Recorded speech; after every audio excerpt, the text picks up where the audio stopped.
Honorable Aden Duale, yes, Chairman. Welcome to the committee.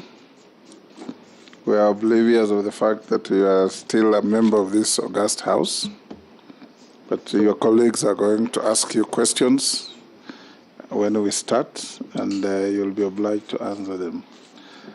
Can I invite the clerk to administer the oath? You have a choice of the Quran, the Bible, or affirmation. My choice is the Quran.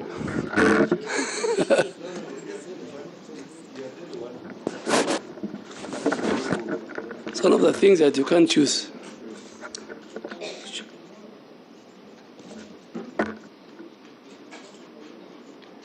I, Aden Duale, do hereby swear to testify on all matters in question and tell this committee the truth, the whole truth, and nothing but the truth, so help me God.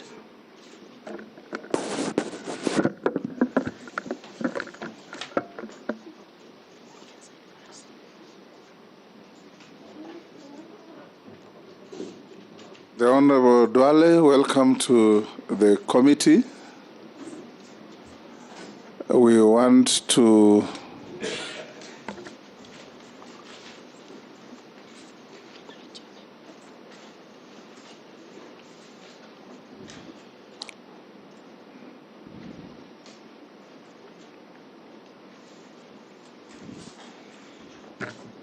Are you done? This committee is chaired by the Speaker of the National Assembly, Senator Moses Wetangula.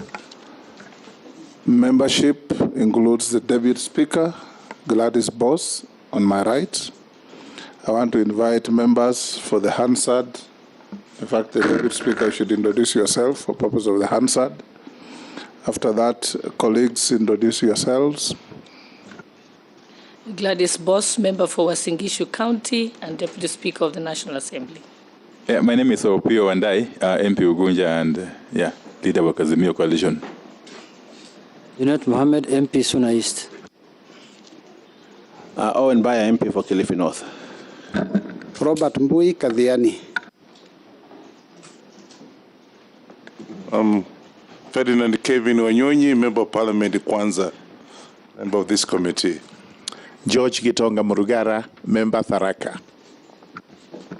Thank you, Honorable Speaker. Honorable Kosi, my name, MP Poko South. Abdul Rahim Daoud, MP for Northern Minti, Meru County, and a member of this committee.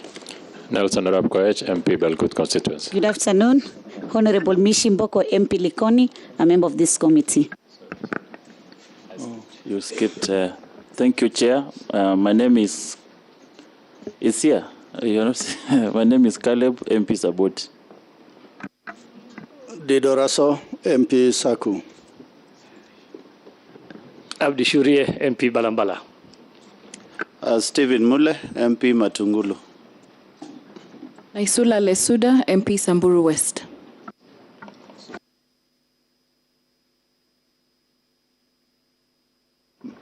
The clerk to introduce her team. Thank you, Mr. Speaker. My name is Sarah Kyoko, Acting Clerk of the National Assembly.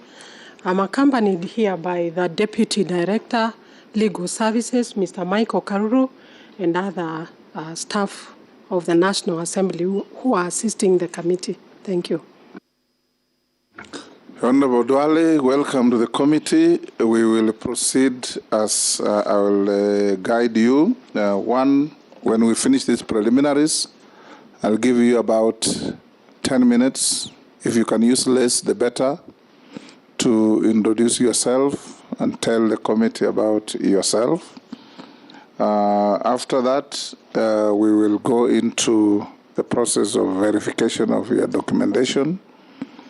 And upon doing that, then we'll go to members asking you questions or making comments about you. In so doing, everything must be done through the chair. There should be no direct exchanges between you and any of the members of the committee in whatever circumstances. We encourage that the answers be precise, reflecting to the question asked. There is no point giving us excess material where a question is very clear on what the members want. There could be an opportunity for a supplementary to a question, subject to the chair allowing. And when we finish, we will allow you another 3 minutes or so to state your wish to this committee, if any. We'll start by requesting you to present documents that were asked of you, compliance with tax obligations from KRA. What I advise you to do is, if you have them in a bundle, I'll read them out to you, then you give it to the clerk next to you. They'll check if they have any deficiencies, they'll advise me, and I'll come back to you. If there are copies, they will require to see the originals, which is something you can do with them. If you don't satisfy them, then they'll come back to us. So we'll want your compliance. Yeah, I have my originals. If you just hold on, Honorable Duale. Yeah. You will provide your compliance with tax obligations to the state from KRA, your clearance with Higher Education Loans Board, your clearance with Ethics and Anti-Corruption Commission, ESCC, your certificate of good conduct from DCI. I think those are the documents you should, and of course your national identity card, and your academic certificates in the original form. Yes. You'll eventually leave us copies and go with your originals, but they need to compare the originals and the copies. I have both in original and in soft copy certified. Excellent. Okay. The first issue for clarification before we open to the plenary of the committee is to ask you whether you are a dual citizen of Kenya and any other jurisdiction. Chair, I'm a Kenyan by birth. Are you a dual citizen? I am not. Between Kenya and any other country? I am not. You are not. Thank you. I now give you the 10 minutes. If you spend less, I'll salute you. I will, Chair, and Chair, I want to thank you. And remember that clock tells us how much time we have for you with us. Thank you, Chair. I want to thank you, Chair, and the Speaker of the National Assembly. I want to thank my colleagues who are members of this committee. And I want to state on the onset that this is a very privileged position given to me under the Constitution, Article 152, read together with the 132 of the Constitution. And I want to thank on the onset the President of the Republic of Kenya, who has shown confidence in my leadership and gave me this opportunity. Chair was born in Garissa County and went to schools in that town, in Boys Town Primary School, in Garissa High School in 1982. I went to Moi Forces Academy in 1986. Eventually, I joined Moi University, where I have many colleagues in this parliament and the other parliaments. And finally, in 2012, I did my MBA, got my MBA from Jomo Kenyatta University and Technology. Chair, I served in a number of public institutions, both private and public. I was a board director of Kenya Broadcasting Corporation. I was involved in livestock marketing institutions and working with donors. Later, I joined the private sector as a businessman. But in 2007, Mr. Speaker and Chair and members, I was elected as a member of parliament for Dujis constituency on ODM ticket. then a Popular Party. And in April of 2008, under that Grand Coalition government, I had the opportunity to serve under President Kibaki government, led together with the former Prime Minister as a Deputy Minister for Livestock. At that time, I was also the Vice Chairman of ODM, in charge of political affairs, until 2011, when me and colleagues, including the current president, joined and formed a party called URP, in which I was elected again in 2013. And in 2013, after my election as a member of parliament for Garissa Township, I had the opportunity again to be accorded by my party, at that time it was a coalition party with the TNA, to occupy a constitutional office as the first majority leader under the 2010 Constitution, which I served until 2020. And after 2020, again, it was not my wish, but again, I had to change party from URP to Jubilee of 2017, and then now I was elected as a member of parliament for Garissa Township under the URP party. And I'm glad that I have served the leader of majority, which I oversaw the passage of over 150 bills, both public and government and private, and over 500 motions. And now I am on a seat that I was part of the appointment committee since 2013. So I have the privilege of sitting on the chair that I think all those who served in government that required vetting by the National Assembly said. So I'm very privileged, Mr. Speaker and Chairman. Thank you very much. Thank you. In your long public career, have you ever been adversely associated with practices that depict you in bias, favoritism, or nepotism in the discharge of your duties? No, Mr. Chairman. Could you tell this committee your financial net worth? Chair, I'm worth 851 million Kenya shillings, including the assets I own, including the goats and the sheep and the camels that I own. So I had to go and even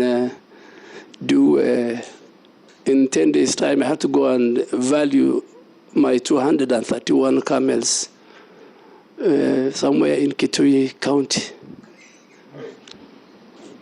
You are in Kitui County as well. So my net worth is 851.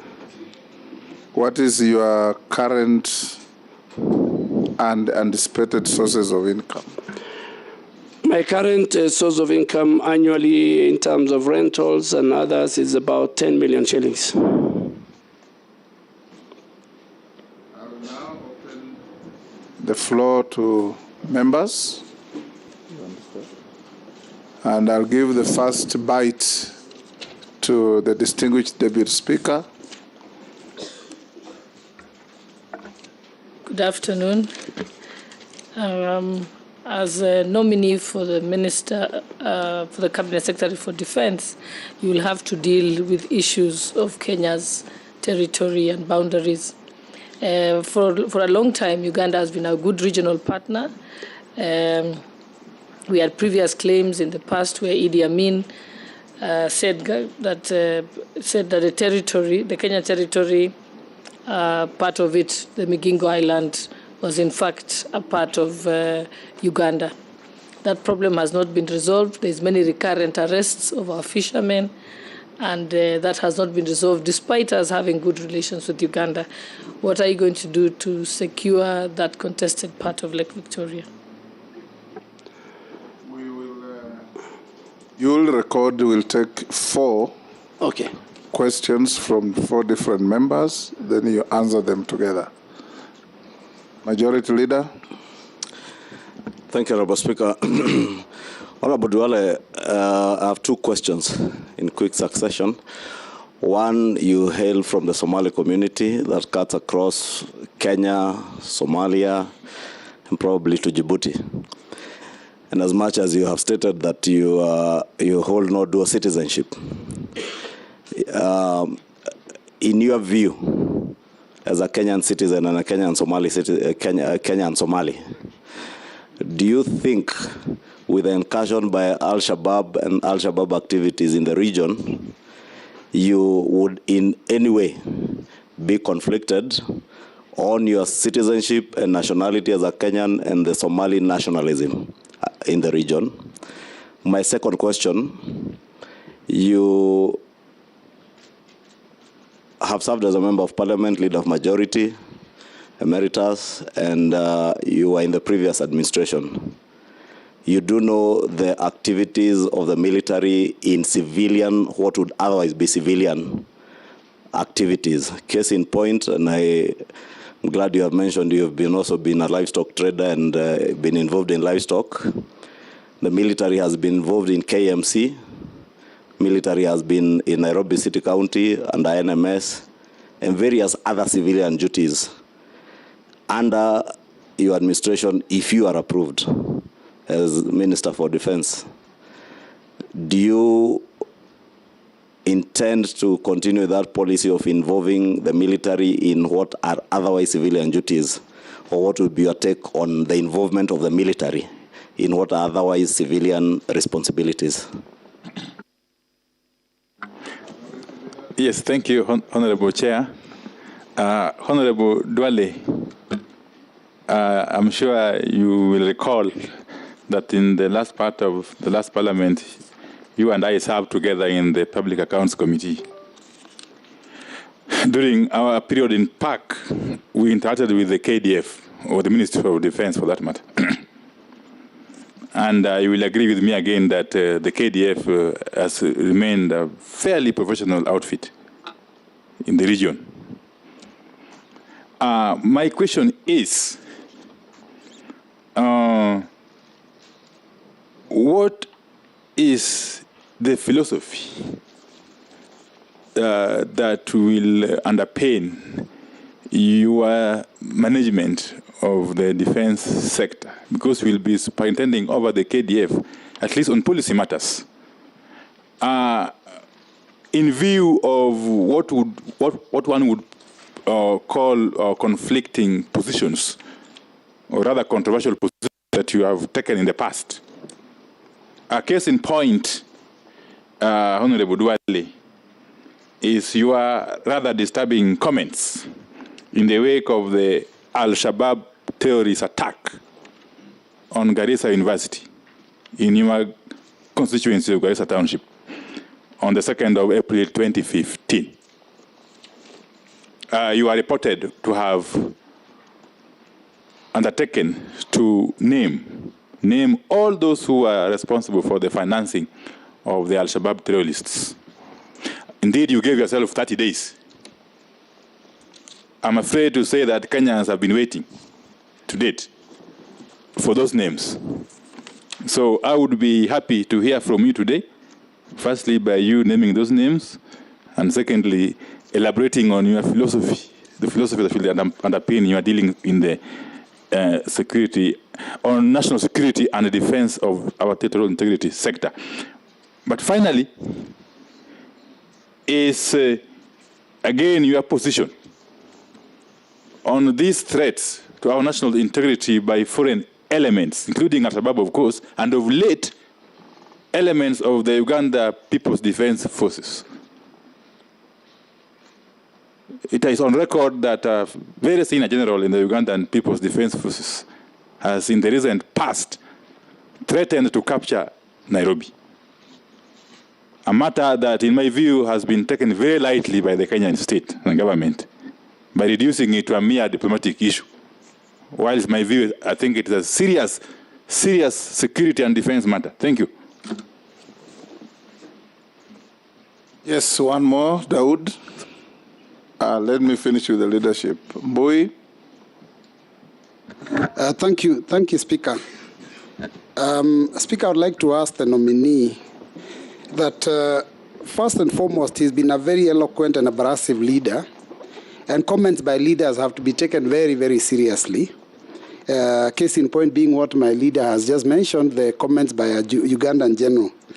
Now, the nominee did make a comment in vernacular while speaking to the residents of Isili at one time, and implied that the Al-Shabaab who are attacking Muslim residents of Isili would be better advised to go and drop those bombs in other places, and he gave an example of Machakos. Now, considering that he's now going to be responsible for managing the Kenya Defense Forces, and they have much, much more firepower than the Al-Shabaab, do those comments still stand? And secondly, while he was majority leader in 2013, he was very, very clear in his mind about cabinet being made up of people who are not politicians. And several times he did mention that. Has his position changed now that he has been nominated and he is a well-known politician? Thank you, Chair. Honorable Duale, you can deal with those four. Thank you, Mr. Chairman and Speaker. Let me start with the question by Honorable Boss Sholei, the Deputy Speaker. I agree with you that the key mandate of KDF within the reading of Article 241 is to protect the sovereignty and the territorial integrity of the Republic. That is a core mandate of KDF. And that will stand. KDF will at all times protect our nation from any external aggression. Coming to the matter of Migingo in Uganda, there is already a government boundary committee which was set up, which is yet to give its final report. And along that line, the international boundary committee under the office of the president, in terms of the executive order, is also dealing with the matter. And more so, there is an MOU between the Kenya Defense Forces and the Ugandan Defense Forces on a number of cooperation agreements. And I think that will also help in solving the matter. Coming to Honorable Ichung'wah, the leader of majority, I think there is a narrative and a perception about the Somalis in this country. Somalis, not only are they in Djibouti or in Mogadishu, in Somalia, Somalis have a congresswoman in the US. Somalis have a minister, there's a Somali minister of housing in Canada. So Somalis, wherever they are, the citizenship where they belong is where they are loyal to. And I saw to the Constitution as a member of parliament. So I treat me as a Kenyan Somali, just like the way you treat the other communities in this country. And I'm not the first one. I'm not the first Somali to hold the defense portfolio. Honorable late Yusuf Haji was one. I'm not the first Somali to hold a serious security docket. General Ali was the commissioner of police. Prefer you call yourself Kenyan Somali because no. I think I should not use Kenyan Somalis. I am a Kenyan. I am a Kenyan. So please, Honorable Ichung'wah, you are not one of them. But over the years, there's a clique in government who have a business of profiling Kenyan Somalis, and I think that will end up with this administration. This is an administration that wants to make all communities equal. So I will serve the people of Kenya in the docket of defense portfolio in accordance with the Constitution.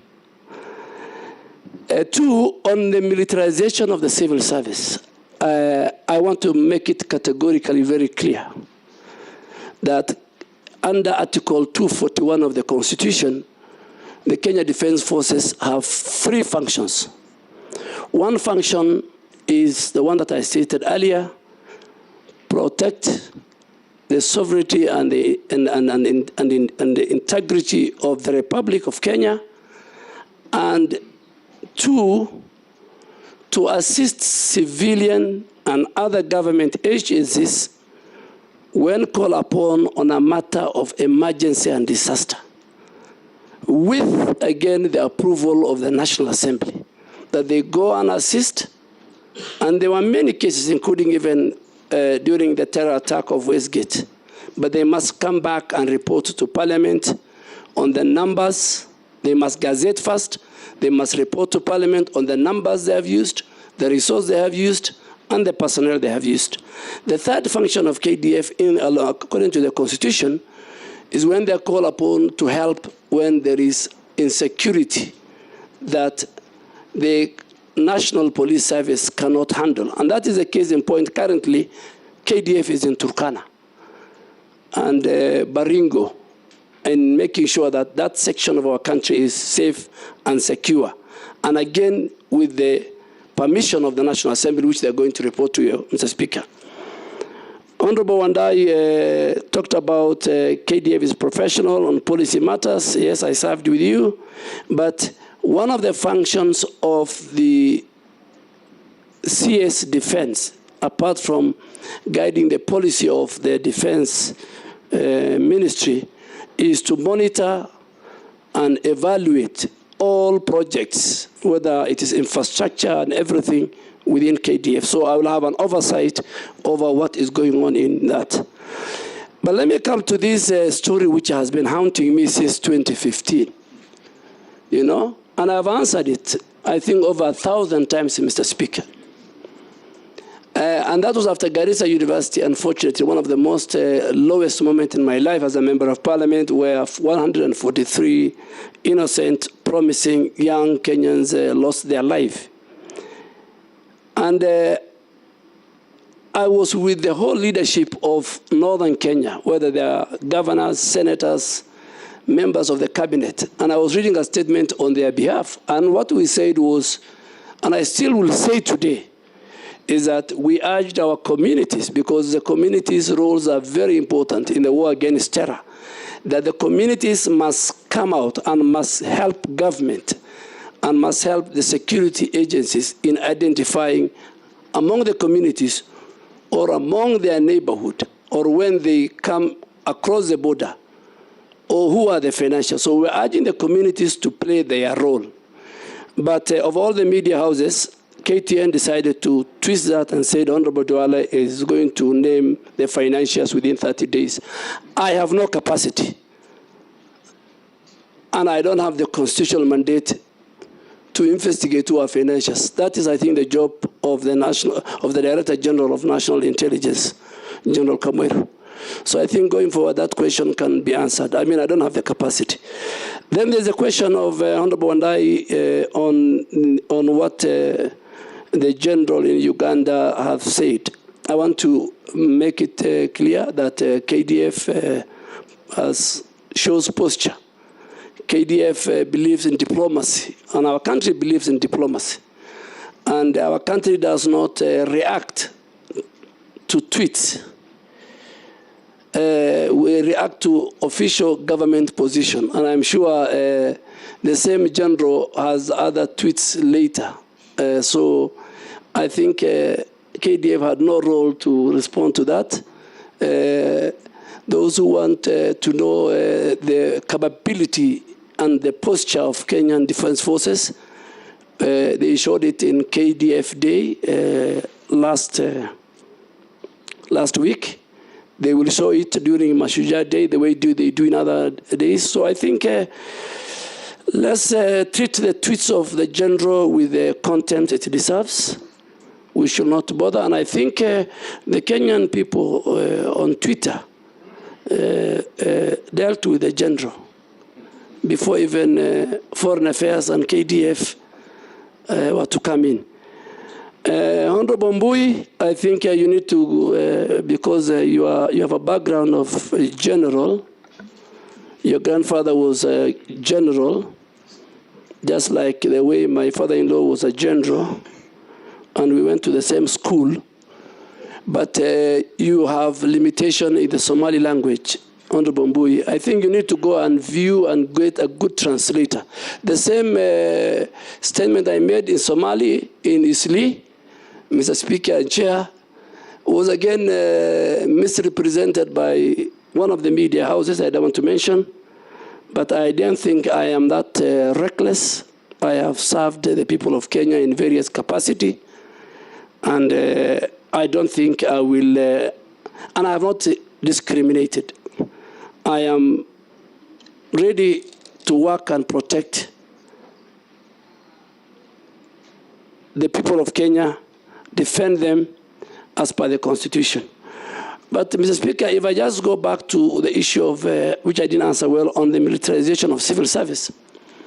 If you look at Article 4 of the Constitution, it says Kenya is a multi-party democracy. So the military and the defense have their place in the Constitution.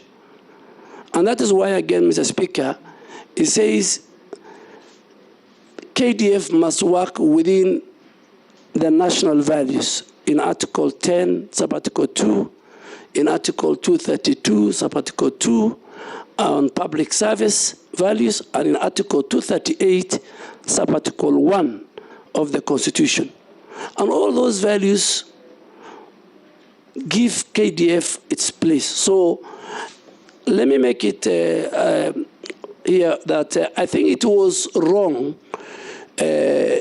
to bring Kenyan defense generals to run civilian authorities like NMS have a devolved function, like Kenya Meat Commission, which will need to look at it, you know, that you cannot just wake up one morning and remove a general from the barrack and bring him. Mr. Speaker, if that is not checked, then you'll find a general who will become the clerk of the National Assembly, or the registrar of the judiciary becoming a general or a colonel.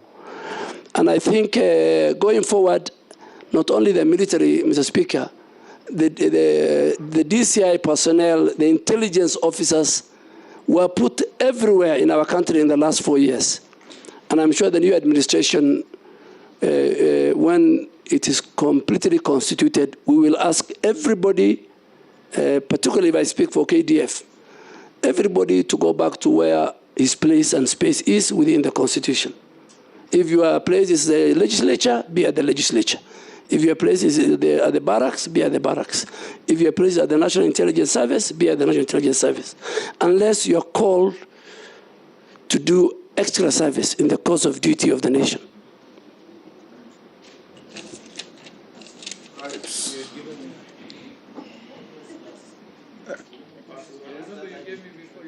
Amisi, number 1, Daud, Mishi, and Kosing. You are a regular host of the military.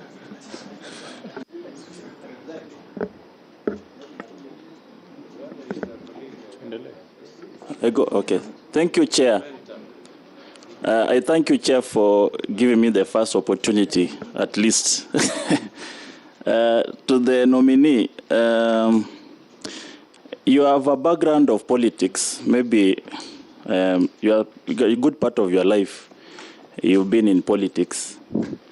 And we've known you to be loud, cacophonous out there when there is national issues.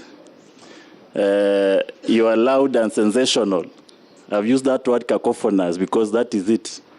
And the position you are going in is a docket that requires people of calm demeanor. People, you know, is a docket that is shrouded in secrecy for the good of the nation. But here you are an individual who always wants to talk about something of national issues. Are we going to see a more calm Duale for the good and the security of our nation, or you'll still talk out there In some cases, we may also have a slip of the tongue and take us to war. It happens.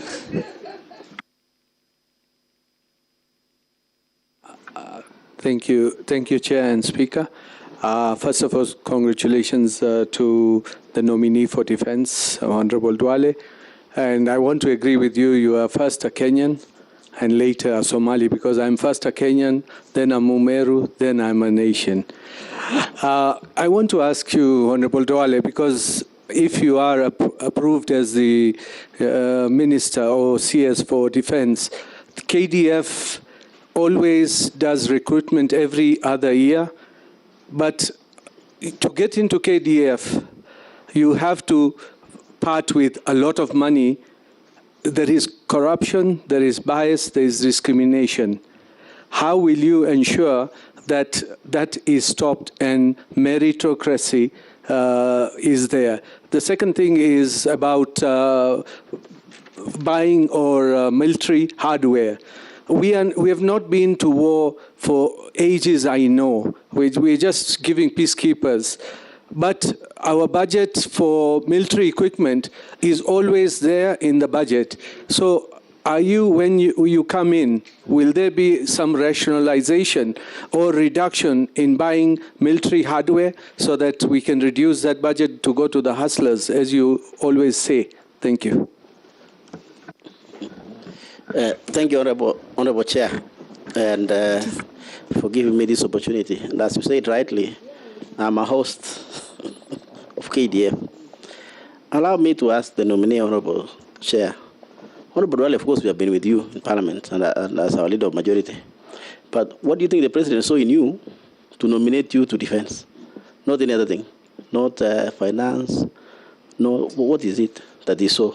Isn't that an unfair question? That question should be asked. No, not really. No, it's not unfair. He's capable, Honorable Chair, to handle that. He's capable. Not really. He's capable. Number two, Honorable Speaker, Honorable nominee and Honorable Duale. There's this notion in our security that you only quell insecurity or cat rustling using military operation. And there's something you have been talking, Honorable Duale, very passionately on extrajudicial killing. Very passionately for the years I know you in Parliament. In my view, Honorable Duale, military operation, which of course now, as you know, it's in theater and other places, is also extrajudicial killing. And it has never brought peace. This is a fifth government. We have had operation in that area for all the 5 governments. With you coming, Honorable Duale, and you know extrajudicial killing, which this military operation is doing to innocent Kenyans, what will you propose, Honorable Duale, that is different, that will bring peace, harmony in the entire region, and not to militarize people, and not to bring extrajudicial killing in the name of operations? Thank you, Speaker. Yes, Honorable Duale. Chair, one left. Oh, yes, there is. Sorry. Yeah, thank you, Chair. My question is on counter-terrorism and security. This is about the dilemma of our troops in Somalia as Kenya continue to be hit by the Al-Shabaab. And the reason sometimes people say it's because our troops are in Somalia. So my question is, how do you intend to balance between our national security and human rights issues in terms whereby we keep on losing our soldiers?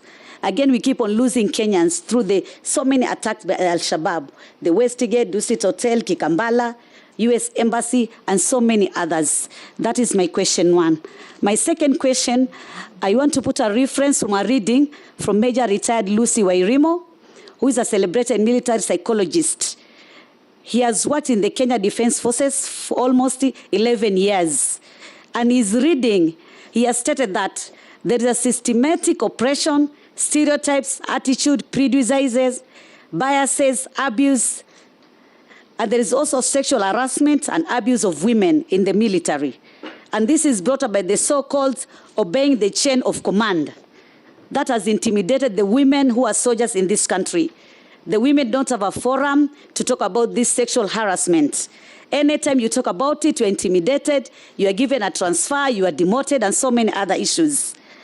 So how do you think you're going to put some strategy to ensure that women soldiers are not violated in terms of their rights, that women soldiers can also enjoy when they're in that working environment? And I'm saying this because there's so many cases whereby women soldiers have to run away to safe places, or rather to the centers where they can get some intervention. To finish my question, I want to say, are you intending to review the allowances, or rather the welfare of our gallant soldiers who go for peacekeeping mission?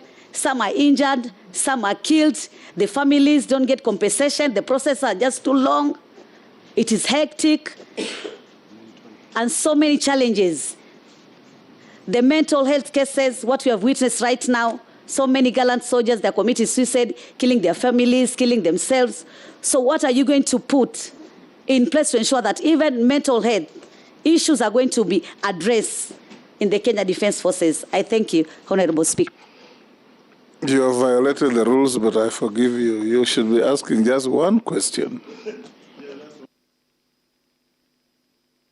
Honorable Duale, you can answer the four. Honorable Duale, Speaker, let me start with the Honorable Amisi. I don't know what he meant. I mean, I do and speak based on the work I do. So when I'm the leader of majority, when I'm a member of parliament, I speak, and I speak my mind. When I become the Minister for Defense, if this House approves me, I will speak the way a defense minister is supposed to speak. If the President later changed me to the Minister for Sports, I'll speak the way a Minister for Sports is supposed to speak. So I am a veteran, and I think I can do that. So you have nothing to worry. Don't worry about my demeanor. And I'm sure since I was nominated, I have started behaving like a Minister of Defense. So I'm sure you have not heard about me unless I am on the floor of the House, Mr. Speaker. The Speaker, Honorable Dawoodi talked about recruitment and corruption. Yes, I agree, and I can confirm to this committee it has been coming to the floor of the House every time there is a recruitment of KDF, either through a statement, through a motion, through a committee hearing. And I think KDF has been very, very hard on this. They have been sensitizing the public, telling them don't lobby, don't canvass, don't pay. And at the moment, there are about 7 officers and 16 service men and women who are facing court cases, and 4 of them have been charged. So it's a matter KDF takes it very seriously. Even a number of people who are recruited with fake certificates, if they are found in the middle of the training session, they are handed over to the Anti-Corruption Commission. On military hardware and budget, yes, we must at all times show the military posture. Threats, external threats are increasing. They are changing their mode. We have cybercrime. We have new technology. And I think KDF, like any other defense forces, must be at the level that they can defend, protect the independence, the socio-economic well-being of our nation, and the freedom of our people.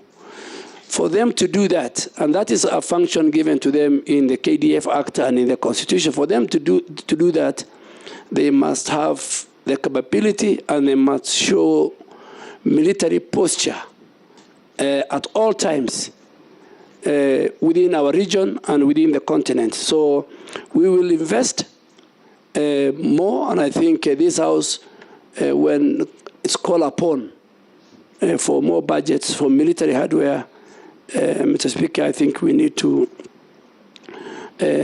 look at that, because external threats are very, very important. Honorable Posing, the Speaker said, I think that question, if you get an opportunity to somewhere with the President appointing authority, ask him why you chose Honorable Duale to go to defense. That is a prerogative right of the appointing authority. If I now start saying other things, I might lose my job. So I don't want to go into that area. It's above my pay grade. Extrajudicial killings, Honorable Posing, I agree with you. Mainly what's happening within the National Police Service.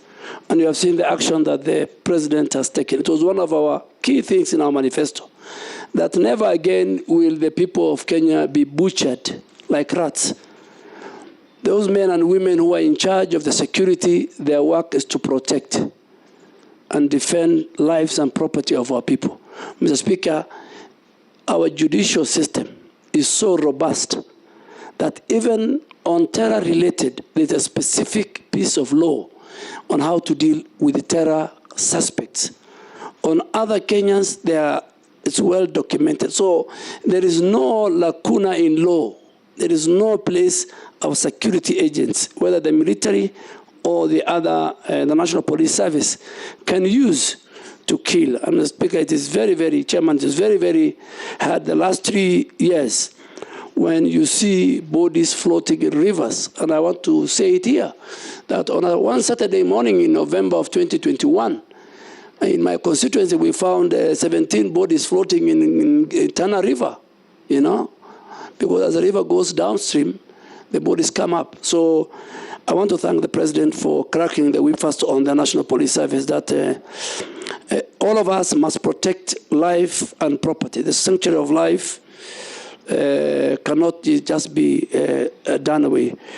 And our military, and that's why I said our military must follow the law, must follow the Constitution. I have said it on Article 10 on national values, on Article 232, Sub-Article 1 on public service, and on Article 238 on values on how they should handle civilian population. And Mr. Speaker, in fact, the National Security Organ, I think in 239, it says, Sub-Article 4, it says is subservient to the civilian rule. So even the National Security Organ cannot order extrajudicial killing. So, Honorable Posing, I know where there were in the pastoral areas, a lot of people died, sometimes during operations. That will end under President William Ruto's administration. Honorable Mishi, yes, terrorism is a threat. We went to Somalia in 2011, and in 2012 we became part of AMISOM, and now they're called ATMIS, African Union Transition Mission in Somalia. We are not the only ones. We have forces from Uganda, from Burundi, from Djibouti, from Ethiopia, from Sierra Leone. And we have a 700-kilometer borderline, land only, with Somalia. We have to protect our people from the threats of Al-Shabaab and ISIL and Al-Qaeda. But at the same time, we must also protect the human rights of our people. So I think we are in Somalia. We don't want to stay long like other countries. There's a timeline. But we must make sure that we hand over and leave Somalia when we are safe, and when they are safe, and when they can take charge of their country. On the women issue, I think that's a matter, if there's evidence, I think women have really been integrated into the defense forces more than any other country, Mr. Speaker. In 1999, I think, President Moi disbanded the Women's Service Corps. The women were discriminated. They were called the Women's Service Corps. And President Moi said, we want the women to integrate into all the sections of the military. And today we have a Major General, Fatuma, a lady who is in charge of the academy in Nakuru. Mrs. Chairman, I also had to engage robustly with the head of legal in the Ministry of Defense, is a brigadier and a lady. So women have really been integrated. If there are other issues, like in all other sectors, I am sure there is a committee of this House, Defense and Foreign Relations, with the competent members. That matter can be raised, and then I will be, if this House approves me, it's a matter we can address. Review of the salaries in peace, I think that I can deal with is a serious matter. You know, as the animal called SRC, already as a member, as a city, I'm also a member of Garissa Township. We already have a problem with SRC. So I don't want to go into salary review. Maybe if this House gives me the opportunity to sit at the defense headquarters, I can look at what is the current status in terms of salary and remuneration. But I think our men and women in uniform, both in the military and the police, and other state security actors, they need good housing, good salary, good equipment in order to protect our people. Then finally, on mental health, yes, there is the KDF and the Ministry of Defense have invested heavily. We have a wellness center in Langata. They're building another one in Mariakani. It's being renovated. There are many psychologists who have been employed now. Our clergy, our religious leaders in the army are in every unit of our defense forces to counsel their families. And that is an area I think our defense forces, Mr. Speaker, have done very well. Thank you, Mr. Speaker. Next round, Owen Baya, Kano Raso, Mary Mase, and Wakili Marugara. Can I start? Yes, thank you very much, Speaker and Chair. The Honorable Duale, our nominee for Defense, it's in public domain that procurement in the military has always been shrouded in mystery. And reports of the Auditor General have always shown that. As you, if confirmed, how will you deal with this issue so they bring transparency and accountability and remove the opaqueness in the Ministry of Defense or in the military? If you allow me, Mr. Speaker, I would also say this, that the military has been patrolling the roads from Kiunga and Lunga, the coast. Especially, you find a lot of roadblocks that are being mounted by the military, especially at the coast. When I asked about this, I was told there's an executive order, there's something that is unacceptable. It is only in the coast where the military stops vehicles, stops citizens and asks them to produce IDs, and if you're not producing an ID, you are bundled into a military vehicle. And yet you believe that military should do what is its mandate in the Constitution.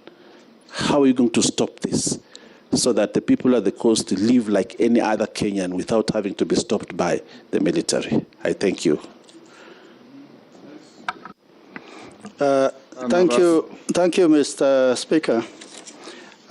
Honorable Duale, I invite you to Article 241, Sub-Article 3, Sub-Article C, the deployment of KDF in areas to restore peace and stability. That is in any part of Kenya. Whereas the issue of internal security is largely the domain of the police forces or NPS. You coming into defense and also from pastoral communities that are largely affected by this instability and unrest, do we see you likely to demand for more involvement of KDF in such scenarios? Just a subsidiary, you come from the north.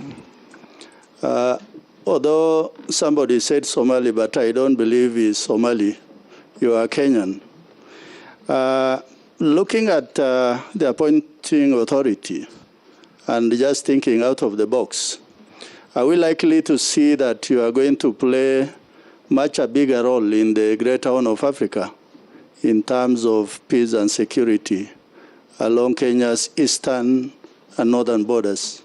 Thank you, Chairman. Thank you. Next. Thank you, Chair. Chair, allow me to revisit the issue of recruitment. In fact, while I was coming here, I received a call from one of my constituents asking me to ask the nominee what it is that you are going to do differently when it comes to recruitment of soldiers into KDF. Because, Chairman, the truth is the concern of majority of the Kenyans who are hustlers is that they have had to sell their pieces of land.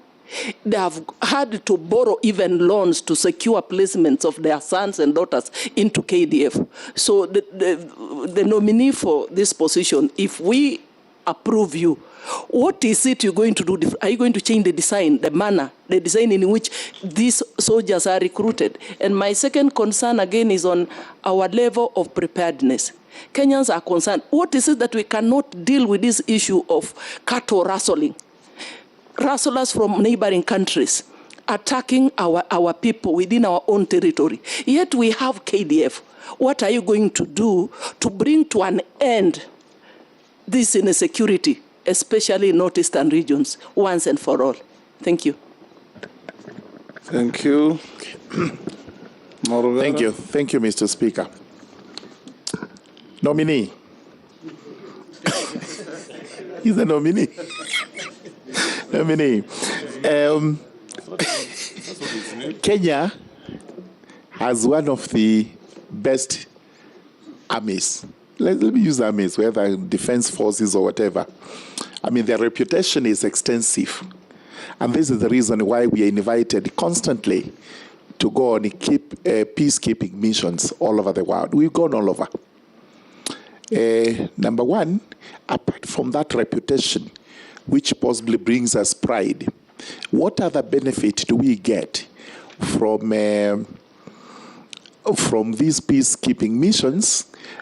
Because we are lucky our army doesn't go to war, apart from when Somali asked for it, and later we became a peacekeeping force.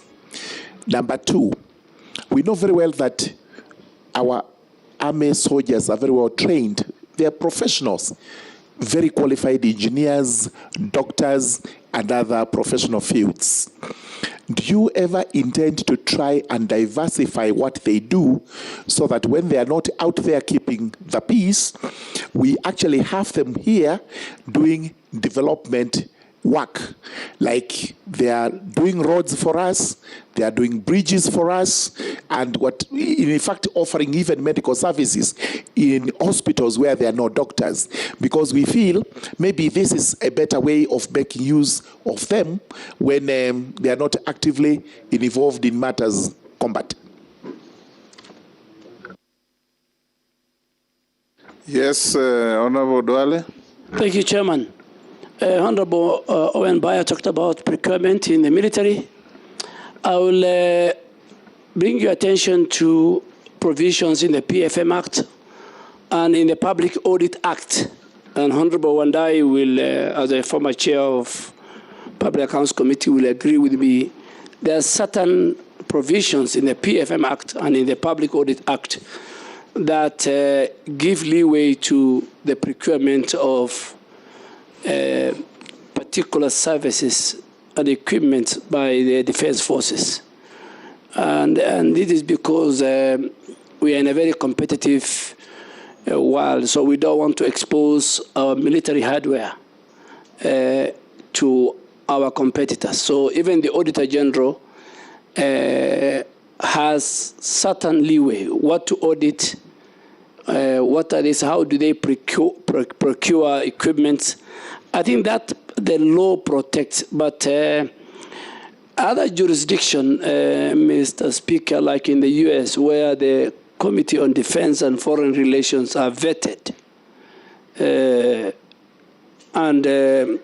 because what they'll discuss with certain institutions, the intelligence, the military, is very privacy, is not something for public consumption. So I think we will, and still I agree with Honorable Bayer that even when the law provides that leeway, we must account for each and every coin of the peoples of Kenya's taxes. And I can assure you that that will be done by the new administration of President William Ruto, and if this House gives me the opportunity. On the roadblocks, it's not only in coast, it's also in northern part of Kenya. And these roadblocks are manned by multi-agencies. Sometimes the military is there. Yes, and I agree with you, there are certain times where human rights abuses take place. These roadblocks are supposed to be not permanent. They're supposed to be based on intelligence, and they're supposed to be based on looking for a particular person. But at times they are put there, and I am sure the National Security Council, the Kenya Defense Forces Act, the National Police Service Act, all these acts are guided principally by the values in the Constitution. I mean, this is a democratic country. In fact, for KDF, it says in the act, they must at all times defend and protect the Bill of Rights. The Bill of Rights is wide. It talks about human rights, you know, and all this. So, Honorable Baya, I don't think if this House agrees with me that those roadblocks will be roadblocks with a purpose and not to disfranchise and affect the human rights of the people. I am also a victim. If you drive to Garissa, you'll find those roadblocks. Those roadblocks, just like the way the president dealt with the men and women who were involved in the extrajudicial killing, I'm sure even those ones who are now manning roadblocks, with the new IG coming, if the houses, both houses approve, things will be different. Kanoraso, yes, you stated the Article 241(3)(c) is where there is a conflict, there is insecurity in our country, and KDF is called upon. It is not my powers to send KDF to internal. That is a function of the National Security Council, chaired by the President. I'm just a member. The minister, if this House approves me. So I think that is a function of the President to call for. But why the framers of our Constitution has put both in letter and spirit Article 241(3)(c) is to make sure that where the insecurity, the cattle rustling, as Honorable Emase is talking about, that is a provision in the Constitution. And I think because the KDF have enough manpower, they have enough firepower, they can deal with and make sure as they protect us from external aggression, they'll also protect internal insecurity that are found in some parts of our country. Honorable Raso, yeah, will you be involved in the Greater Horn of Africa? Absolutely. The Minister for Defense cooperates not only in the Horn of Africa, but within the East Africa. There's the East Africa Council of Ministers of Defense. There is IGAD, where and my speaker was a long-time foreign minister. So you'll find me with the Minister of Defense of Ethiopia, if this House approves me, with the Minister of Defense of Somalia and South Sudan and Uganda and Rwanda and Burundi. So that is a mandate that the Constitution gives to the Minister for Defense. Honorable Mary, I must say, yes, I agree with you, but we must also find a way of dealing with the conmen. Before the recruitment, KDF says, please don't canvass, don't lobby. So KDF can only deal with its officers. And I've said 7 officers are now facing court martial, 16 servicemen and women. 4 have been convicted. So how do we deal with the people who are the in-between brokers? We must also bring the police, because even the recruitment is supposed to be based on sub-county, supposed to be fair, equitable. It's not supposed to discriminate. It's supposed to cater for all genders, according to the KDF Act. So we must deal with the brokers. Then KDF, the Defense Ministry, will deal with its officers who are engaged in corruption during recruitment. My good friend and the member for Tharaka asked me about peacekeeping missions. I think peacekeeping missions, not everybody gets it. Why Kenya has gone to many peacekeeping missions is because of its professionalism. That's why today if you go to Namibia, Kenya is respected. Today if you go to South Sudan and many other countries, if you go to Sierra Leone, if you go to Liberia, you'll find them there. They're doing a good job. I agree with you. At times, KDF does community work. They have got the engineering that can do a lot of dam construction, borehole drilling, offering medical facility. And all that, those equipment and those issues were seen, and they paraded them during the KDF day. And I'm sure our new commander-in-chief was very happy with those equipments. And he asked them that they should get involved in, particularly in dam construction and in water borehole drilling and in healthcare. Thank you, Mr. Speaker.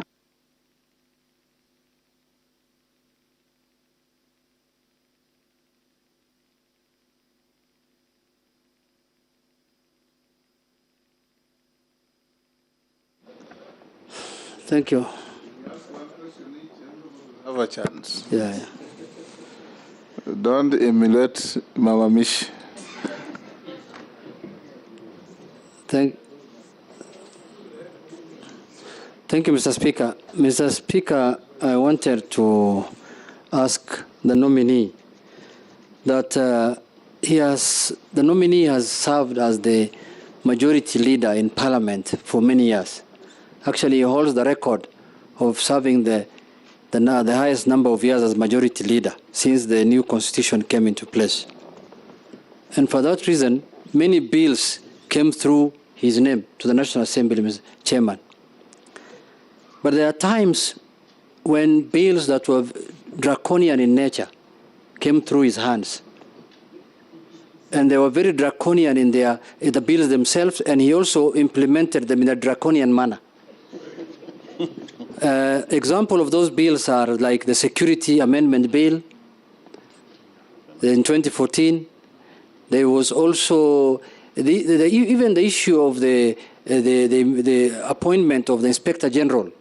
The first Inspector General was nominated in a manner that had public participation, where the National Police Service was allowed to advertise the job, then shortlist people, then take it to the President. But in his own wisdom, the majority leader amended that Act of Parliament of the National Police Service and gave fiat to the President to appoint the Inspector General. There was the cybercrime. I served with him very closely in Parliament for the last 10 years. So does he regret that those draconian laws and that draconian culture now that freedom has arrived in Kenya? And the last one, Mr. Speaker, is there are people being harassed at the Lake Victoria by Ugandan Defense Forces, fishermen. Fishermen are unable to fish in that area where we represent. The Ugandan forces are all over the lake. What plans does he have to defend Kenyans or fishermen in nature, not only pastoralists and camel herders? Honorable Duale, congratulations. And from what I'm hearing, you are ready for the task. According to the Kenya Kwanza manifesto, there is a plan for the establishment of a fund for foreign soldiers. What are your thoughts on the same? How would you establish a contributory fund for foreign and terminally ill officers? Because you know they are the people who are fighting on our behalf and they are really suffering. Fernand. Nominee, I want to ask a question. Sometimes back, I think I saw a hunt, and I didn't go there to find out. I think some administration was embarking on building the wall, protective wall between Kenya and Somalia. I don't know how far they've gone. Given the current, even if it is to continue, given the current technology, is that project really viable? Was this a waste of public fund because, you know, a wall is a wall, but technology now, the current technology, you don't have to have the wall to defend yourself. Who's the next? Kigane? Asante sana, napongezi Bwana Duale kwa kuteuliwa kwa hiyo nafasi. Tunaomba pengine ukisha toka hapo utaweka. Ni ile tunataka, umekuwa kielelezo kizuri kwetu, lakini niulize hivi ndugu yangu Bwana Duale, kwa mafunzo ya kijeshi katika parliament ya 11 nilitumikia kamati ya administration, na kule wanachukua kiwango ambayo wanafundisha askari kutoka kiganjo peke yake, na unaweza popote utaingia unaweza kuwa mkubwa kabisa katika polisi bila. Lakini kwa jeshi kuna vitengo tofauti. Unaingia, kuna wale ambaye kwa njia moja ama nyingine pengine hukusoma, ama wazazi wakupata pesa za kupeleka shule, hukusoma vizuri, hukupata. So wanaanza, ukianza kama askari wa kawaida unaenda mpaka senior sergeant, na hapo ndio mwisho wako. Na pengine hapo ndani kuna askari wanajeshi wazuri sana ambayo wangepata nafasi ya kuendelea kuwa captains na mameja na nyadhifa zingine katika jeshi. Pengine ungeweza kutuambia kuna mpangilio yote ya kubadilisha mfumo huo wa mafunzo ya wanajeshi hivi kwamba mtu yote anaweza kuwa chochote pale kwa jeshi, kutoka ranki ya chini mpaka kule juu.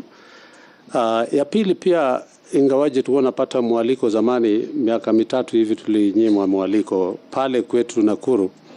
Kuna training ya cadets for 4 years hatujapata mwaliko, lakini naomba sasa pengine tutaanza kupata mwaliko. Tunapoenda katika ile siku ya pass out, tulikuwa tunaona kuna wanajeshi wengine kutoka Uganda na nchi zingine za majirani. Na ile swali lilikuwa tunaulizana, pengine kwa sasa tuko marafiki na nchi jirani, na baadaye pengine hatujui itakuwa namna gani.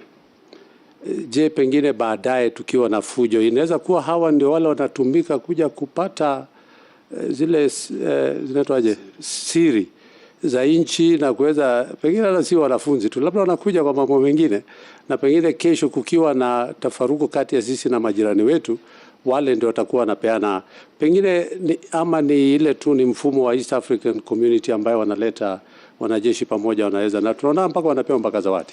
Asante. Yes, Mheshimiwa Duale. Thank you, Chairman. Honorable Junet, yes, I was the first and the longest serving majority leader. That I agree with you. I also agree with you that in the legislature, every laws that are passed, some are controversial, some are easy to pass, and I'm sure if God gives you an opportunity, one day you become the leader of majority. It's a very difficult job, which I served longest. On the security laws, I think there was good public participation. The few sections that we felt, that the country felt was not fair, I think the judiciary has rectified it and declared it unconstitutional. The one on the Inspector General of Police, that also went through public participation, went through committees. I hope you are a member of that committee. And I tried to scan the Hansard. I didn't see you opposing it that time. Honorable Jacob Midio was the leader of majority, and I remember him supporting it. You are leader. On the cyber crime, I can't remember. Member of the committee. Yeah, but it passed. And I am sure, you know, Mr. Speaker, you allow me on a light touch. Honorable Junet was also very powerful the last 3 months, the last 3 years. And if I am asked to say the many draconian or unconstitutional things he has did with his partners, that will be for another day, not for my vetting. But just because I said on a light touch. Yeah, I know, but Mr. You're honorable. Because the Speaker, my day will come for vetting. Today we are vetting him. Yes. Now we can raise those issues when he's vetting me. He's vetting you in advance. So I'm very sorry because, I'm vetting him in advance. A light touch. On a light touch, I said. So, Mr. Speaker, I think my security laws and that of the Inspector General are lesser crimes than than the one just on the political parties amendment bill. Mr. Speaker, on Lake Victoria, I think I answered that question. It is just like the one of Migingo. And now we have an MOU, KDF have an MOU with the Uganda Defense Forces, and the boundary committee is handling, and the International Boundaries Office at the Office of the President. Now that we have an active, sober, energetic president and a workaholic president, a lot of the many issues Kenyans were facing, I can assure you will be resolved, including you will fish without no hindrance under the leadership of William Ruto. People will fish, farmers will have fertilizer, and cattle farmers, herders, pastoralists will have peace to herd their cattle. That I can assure you, because that is what we stand for as a coalition. Honorable Mukami, yes, the House passed the Veterans Bill just before we went on Saturday, I think in May. Now Kenya Defense Forces and the Ministry of Defense is preparing the regulations.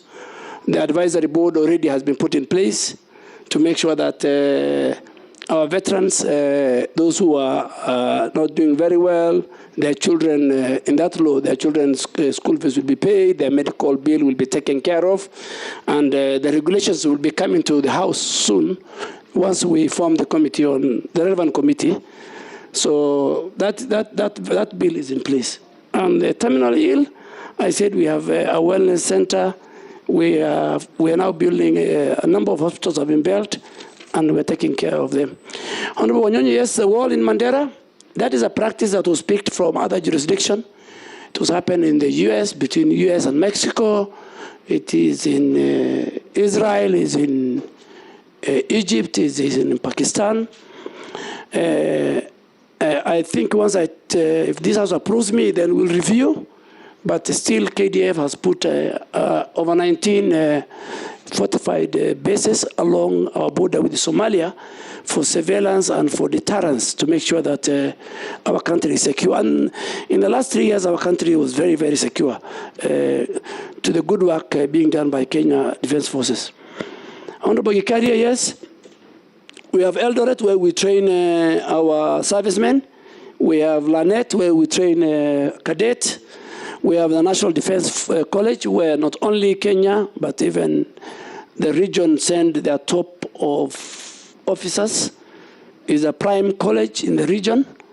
I'm sure the Defense Committee has visited.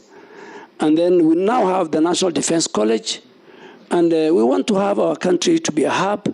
And when they come even from other countries, they pay. The way we have Kenya School of Monetary Studies is a school of its kind in the region.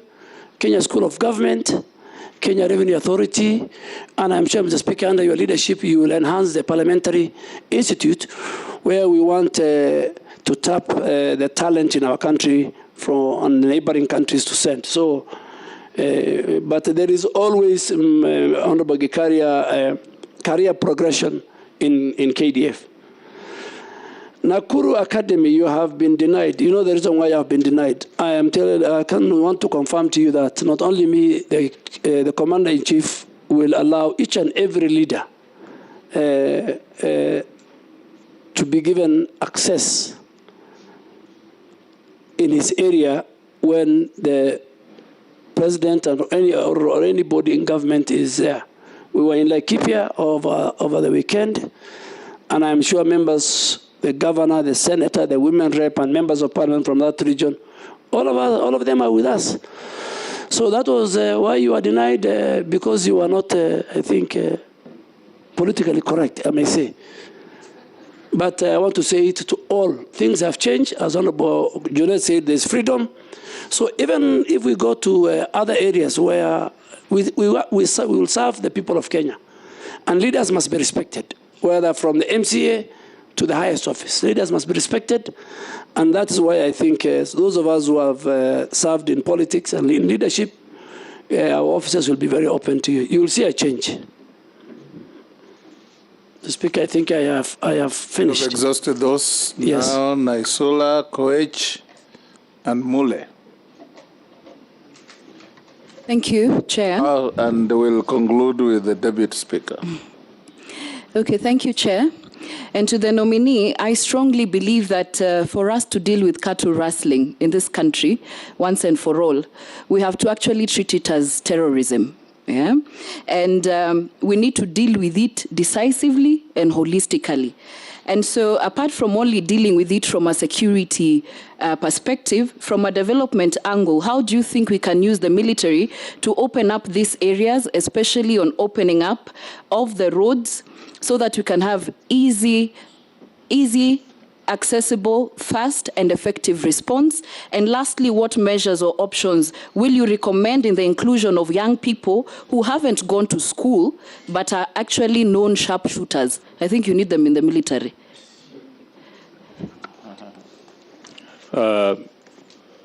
Honorable Duale, my question will be on our Kenyan military has largely been respected because of how we operate.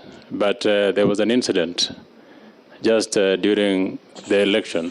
There's been an allegation that one senior military officer was involved in trying to moderate the election. It is something that doesn't augur well with the military. We'll want to find out from you so that in future we do not have such incidences where military officers are used to execute political assignments. Thank you very much. Okay, thank you very much, Mr. Speaker. Mine is going to the nominee, Honorable Duale. You are aware we are living in a region where it's very volatile within our neighbors, and they have serious internal security challenges. And as you are aware, you're getting into a ministry whereby we have even elevated the National Defense College to a university, whereby quite a number of neighbors would wish to come and do training and do programs and exchange programs within Kenya. My fear and my concern is very clear, Honorable Duale. How are we going to make sure that the people who come for training in Kenya, and especially from the regions whereby we are not very sure of, they will be vetted, they will be looked at to make sure that they don't carry away our secrets, so that in case they need to be mischievous, you'll be in position to approve them early enough. That gives us the concern of what you have said about the tweet from Uganda.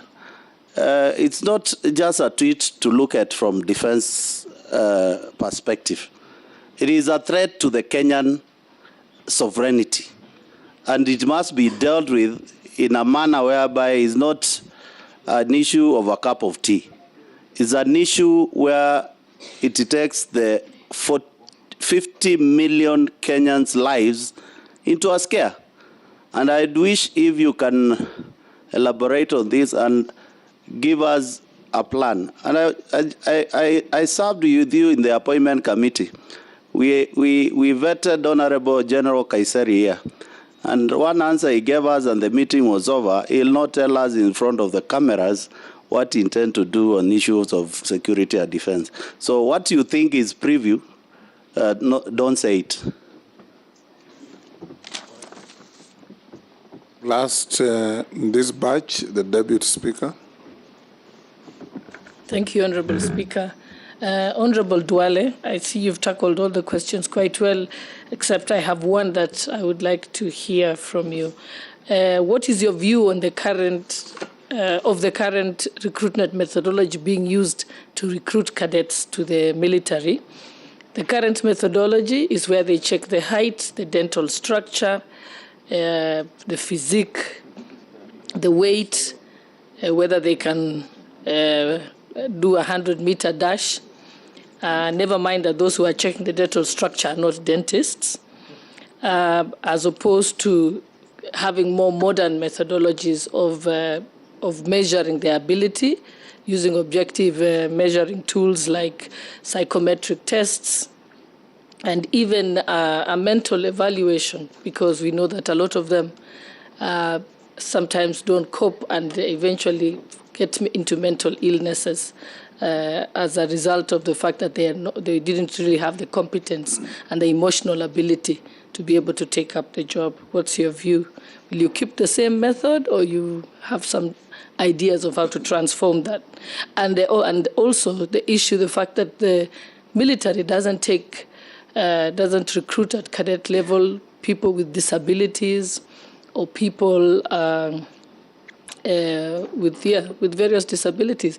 Yet sometimes, even if someone is on a wheelchair, they're probably a brilliant IT expert, and it's a skill that is required in the military. Again, how is that as a human rights issue? Thank you. I'll also ask you one or two small questions. You may recall, Honorable Duale, that through the African Union security architecture, it was designed to set up standby regional forces, East African Standby Force, West African, Central Africa, Southern Africa, and so on, for rapid deployment in helping deal with security concerns within those regions. Now, the East African one has not quite taken off because of budgetary issues and other things. As Defense Minister, how are you going to engage Parliament to give you a budget line, and how are you going to convince other defense ministers in the region to do the same so that we can actualize this force that can help deal with security challenges in our neighbors that have challenges like South Sudan, Somalia, and others? The second and last, during recruitment, and these members of Parliament may attest to this, we see some very unhealthy discrimination processes. If you are short, you can't go to the army. We see recruits being asked to open their mouths and see whether one tooth is missing, or if you have discolored teeth, or things, or if you have a scar on your back, things that really have no bearing in your capacity to act as a military officer. How are you going to deal with this? Because if a child at birth had a scar and has grown through life, gone to school properly, why should that scar be a deterrent in joining the army? Thank you, Mr. Speaker. Mr. Chairman, let me start with Honorable Sula. Yeah, cattle rustling has been pandemic and chronic problem within the security architecture in our country. And I remember one time we wanted to amend the law and put it under the penal code. I don't think we have reached a stage where we should put them and categorize them under terrorism. And if you look at the Terrorism Act, the Speaker and Chair and members, I don't think cattle rustling falls within that.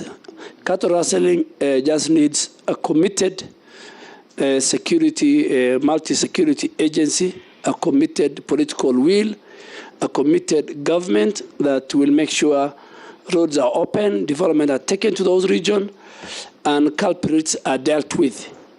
And even use Article 241, Sub-Article 3, C, as Honorable Raso has said. And this government is ready to do that. Secondly, more fundamentally, I think Kenya Defense Forces or the Ministry of Defense will set up bases and camps, serious camps, in those regions to deal with cattle rustling. And I can assure you, Honorable Member and the people watching me, that it will not be business as usual. Under the leadership on the Commander-in-Chief, Honorable William Ruto, it will not be. Secondly, I don't know, this civilian sharpshooter, where did he learn this skill? that self, becomes an issue. So how do you employ somebody already who is a sharpshooter? I mean, he must have learned that skill illegally. And but I think during Mzee Moi's time, there was a provision that, and I think it will help in the cattle rustling, a special recruitment criteria in some regions of our country, where you can even pick people who have gone up to class 8 or have not gone to school. We need to mop up those young people in that region who are becoming victims of cattle rustling and fine. But that is a policy that we will bring to the House and from the defense. So we will discuss with the Commander-in-Chief. It will be discussed at the National Security Council chaired by him, and I'm sure we'll find a solution. Honorable Koech, the military have a place. They have a place under Article 241, Kenya Defence Forces Act. They have a place under the KDF Act. And the military, or our security agents, have no place in the democratization and in the election of our country. I don't want to be very fair to the gentleman who was there, but from my reading of the Constitution, I think that was not only him. All and his colleagues who went there is similar to what happened in the U.S., the Capitol Hill invasion. That was an affront on democracy. You cannot circumvent the will of the people. The will of the people must be respected. So that is a matter, I think, for the Commander-in-Chief, and that is a matter for the people of Kenya and the Constitution. And I'm sure once you approve me, because the Constitution says our defense forces must not be involved in political partisan. They must be professional. They cannot engage in things outside their mandate. So it is not only that officer. He has not used, and if I was him, I should have just declined. But I think the environment at that time was not conducive. I mean, it was a very bad environment. Maybe he's a victim of the political environment at that time. But going forward, I think our military, our police, our national security organs, they have their place, and they must read Article 4 of the Constitution. Kenya is a democratic multi-party state. So the will of the people, nobody, including the incumbent, can overturn. And I think that I'll stop it there. Honorable Mule, you talked about, yes, the issue of our neighbors. Even our soldiers go to one of the best colleges in the world, Stanford, and in UK, Royal College. So our neighbors coming to our National Defense College is part of the practice worldwide. And what they are taught is what is taught in other military institutions. They are not exposed to our hardware. They are not exposed to our strategies. They are not exposed to how we run our military. So we are very safe. And finally, the Kenya Defence Forces and the National Security Council will always, under the Constitution, they will explore diplomacy, and war will be the last option. So we usually deal with the diplomacy, make sure that ourselves and the region is safe.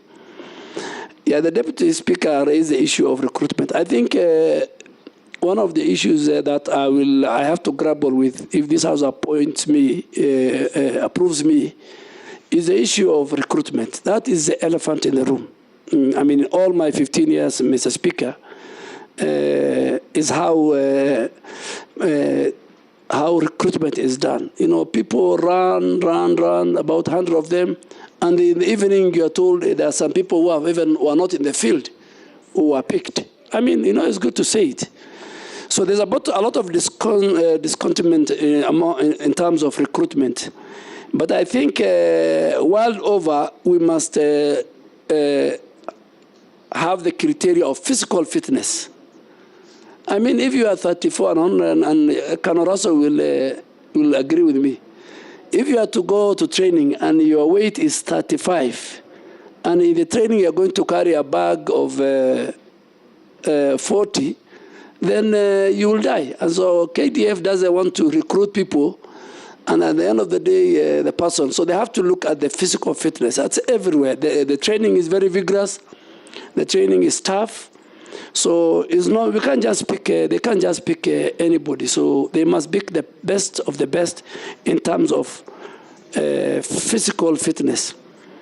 Even for the cadet, the same. The issue of do we integrate people with disability? I think it's a matter for discussion. It's a matter that the Kenyan people, in consultation with the Defense Ministry and National Security Council, to discuss. Speaker, you have raised a very good point. I mean, this stand regional force for rapid deployment was agreed on.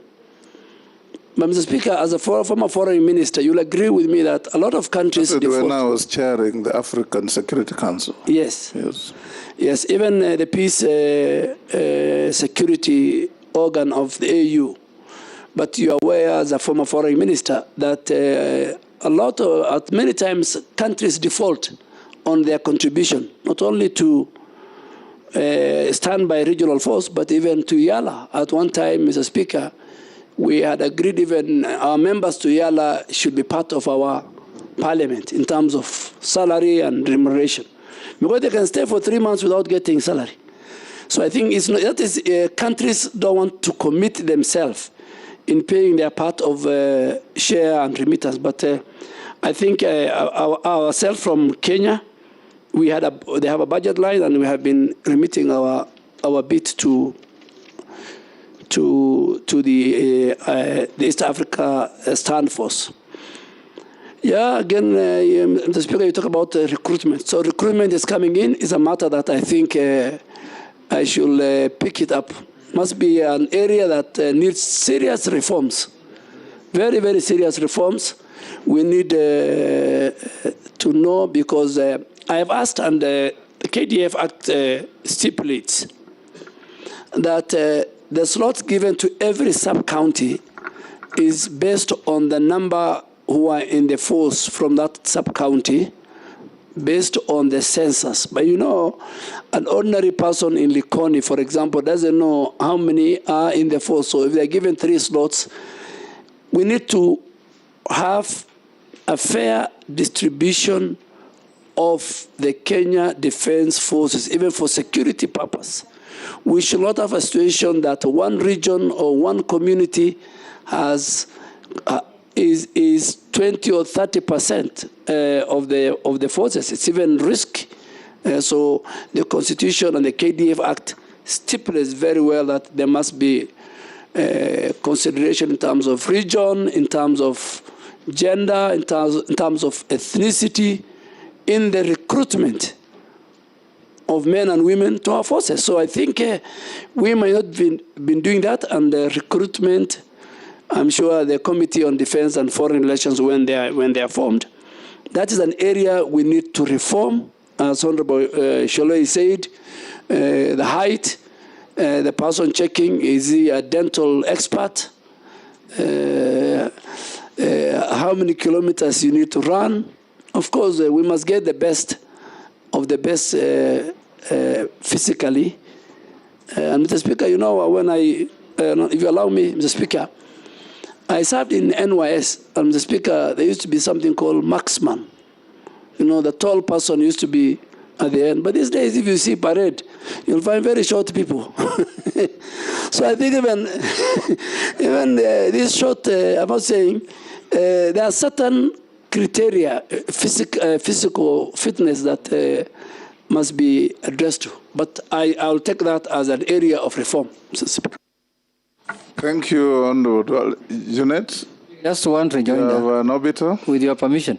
Mr. Speaker, I wanted to tell the nominee that he is very good in politics, but as you know that in this presidential system now, in the event that is vetted by this committee and passed by the National Assembly, shall we be seeing him again politicking in funerals, in Harambe places, or he will resort back, or he's going to perpetuate the bad manners of the previous CSS who were politicking outside, and people have been complaining about that, or he's going to confine himself to the ministry, or he's going to give me problems in the mosque now politicking, Mr. Speaker, Mr. Chairman. Honorable Junaid should be the last to ask such a question because we saw you encouraging and comforting ministers during campaign rallies, some who are occupying the position you are vetting him for. Mr. Speaker, now that is bad manners. Is he going to stop? Is he going to stop? Mr. Speaker, Mr. Speaker, you have really helped me because unfortunately, Honorable Junaid now is on the other side. But I want to confirm to this committee that I will not be like my predecessor, with a lot of respect, who was in the camp of Honorable Junaid. I will, of course, sell a government agenda. I will go to weddings and funerals, even though the Muslim funerals take only 5 minutes and 10 minutes, and you're not even allowed to speak, but I'll go to my colleagues' funerals. And I will sell the policy and the agenda of government. I will not politic. But you are a classical example. The Speaker said, the Speaker is the wrong person to ask me that question. Should have been Honorable Dawood or Honorable Mishi. Yes, but I think the Constitution and the Act, Mr. Speaker, is also very clear that ministers can sell government agenda. All that we were telling the previous ministers was to respect the institution of the office of the deputy president and not to insult and not to cabinet collective responsibility. That was, but we were not against. In 2017, ministers were campaigning, but in 2022 something else happened. I don't think our country will go back to, and even I don't think I'll behave like some of the ministers. I will respect Parliament, Mr. Speaker, and I will. I'm one person who believes that the oversight role of Parliament is central to our Constitution under Article 95. Thank you, Honorable Junaid. Sorry, Honorable Duale. Junaid, not yet. Maybe as will come 10 years from now. I now give you 3 minutes to say what you wish to say to the committee before we release you. Mr. Speaker, unlike my predecessors I know the hard work is the report writing and the plenary. I really want to indulge this committee that in their wisdom they feel fit that I serve the people of Kenya in the new position. Speaker, I am humbled that I have been in the corridors of Parliament, and if I am approved, I'm going to miss Parliament. Speaker, just like General Kaiseri asked, allow me as a former majority emeritus to come to Parliament and have lunch if I'm around here. Allow members, by changing the standing orders, allow members to come and answer questions. I remember during 10th Parliament, Mr. Speaker, you were with me. The most interesting thing in Parliament is when the voters hear their members, elected members, asking questions on the floor, and the person answering is from the executive. Mr. Speaker, and finally, I want to most sincerely thank you and the committee for carrying this constitutional duty in line with the Public Parliamentary Appointments Act and in line with Article 152 of the Constitution. Thank you, Mr. Speaker and Chairman. For your comfort as a CPA member, you have a lifelong access to Parliament, and nobody will restrict you. Thank you very much, Honorable Duale. We wish you well. You don't leave behind your original certificates, The clerks will facilitate you to have them after cross-checking with the copies. We will now request you to take your leave, and the sergeant, upon Honorable Duale leaving, will have to bring in the Honorable Alfred Nganga Mutua, Doctor.